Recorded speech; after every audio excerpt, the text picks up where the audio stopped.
Thank you for giving us once again this opportunity to jump in with the UNESCO perspective in the debate that you're launching and take part adding the perspective of our organization in the celebration of the 60th anniversary of the Universal Declaration of Human Rights.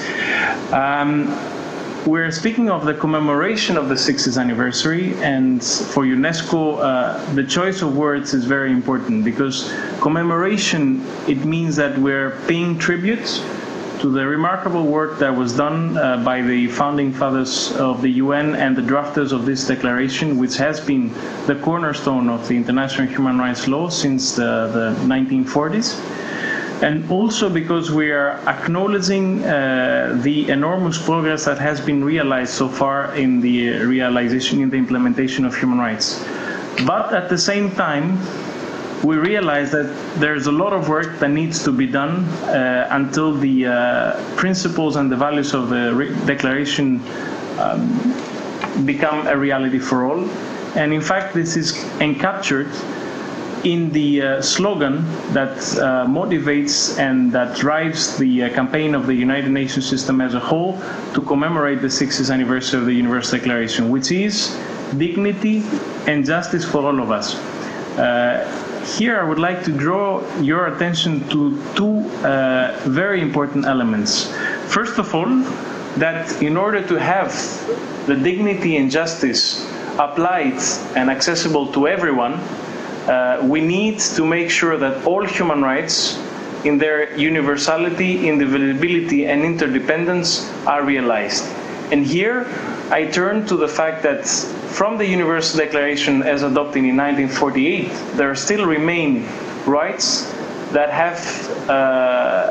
been underdeveloped, that we can consider the Cinderellas, if you want, of human rights. And I'm referring to the right to take part in cultural life, which is of a growing importance in view of the recognition of cultural diversity as an asset for development and the importance that cultural identity has in the world and the protection of cultural diversity has in the world. And secondly, the right to enjoy the benefit of scientific progress and its applications, and the clear importance that it has in areas such as medicine and the right to health, access to knowledge and access to information. And here I link to what the colleague was referring and was mentioning in relation to the access to information and the impact that will be caused in the world due to the increasing access of information through the internet. These are the second element that I would like to draw your attention to is the issue of non-discrimination. The slogan refers to dignity and justice for all of us, and the issue of non-discrimination and equality is fundamental, because 60 years later we see that not only certain parts of the world do not have the same access to resources, do not have the same level of implementation of human rights, but there can be also certain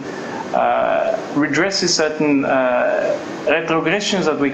can see even in the Western world.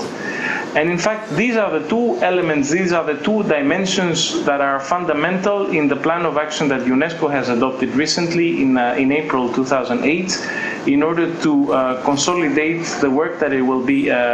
putting forward in commemorating the Universal Declaration of Human Rights.